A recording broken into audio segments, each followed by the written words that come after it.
It's been about 60 years that we've been talking about climate change now, and I know how much we hate talking about this, so I really appreciate your help.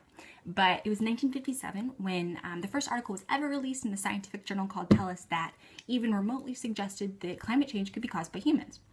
And it's been 60 years, so we've had a lot of time to talk about this.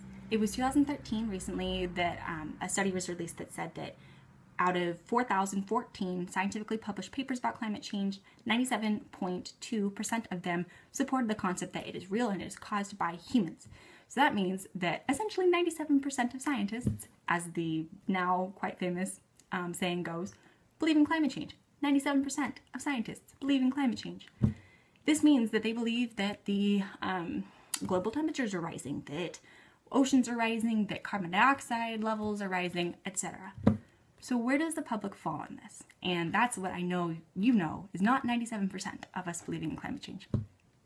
63 is what the polls say. 63% of Americans believe that climate change is real. Interesting. 42% actually even understand that the consensus amongst the scientific community is that climate change is very, very imminent, right? That it's happening. That's 42%. So less than half of people know that scientists know that it's real. Majority of scientists, right? 22% guessed that the number of scientists that believed it was a very real, very concerning thing fell between 81 and 100%, and 12% of people in the study, adult Americans, knew that the number was greater than 90. The number is 97% of scientists that know that it is a very, very real fact that we should be concerned about. So, why?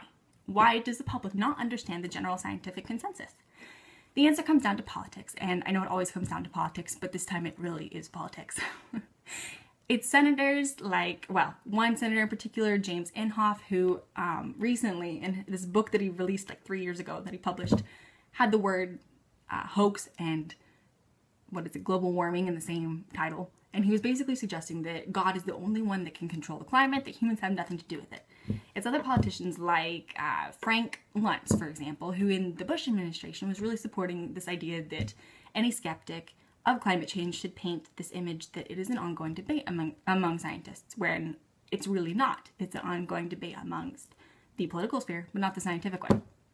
So it's politics, but it's also, the media supporting politics. So it's conservative channels like Fox News, where 72% of the times of the, I think, reports it was that were examined in this study, 72% of them gave misleading information. Even liberal channels like MSNBC, it was 8% of the time they gave misleading information about climate change, and even a nonpartisan channel, CNN, in this study, 30% of the time misled the public on the truths about climate change. And in this study, the concept of having misled the public basically meant that they made it seem like an ongoing scientific debate. They told us that it was still debated within the scientific community, and it's not. The case has been closed. It is real. We're the cause of it. We have to do something. But why doesn't the public know? Well, essentially because politicians want to be kept in office and such. It's a political issue, not a scientific one.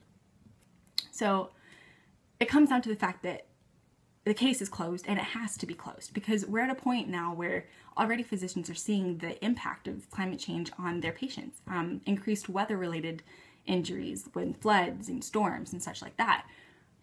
There's also the air pollutants causing an increase in chronic health disease issues and allergies, and even the changing plant demographics because of an increase in temperature causing plant populations to shift, increasing allergies in more urban areas.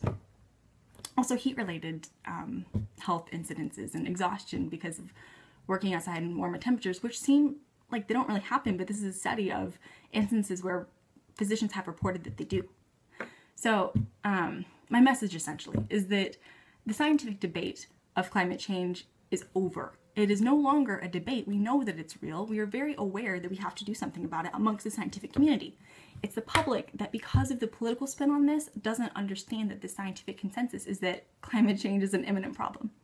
So if you already knew that, I appreciate you helping me out on this, regardless. But if you didn't know that, I really do hope that I've helped to kind of give you a little bit more information on this and help you understand that it's not a debate.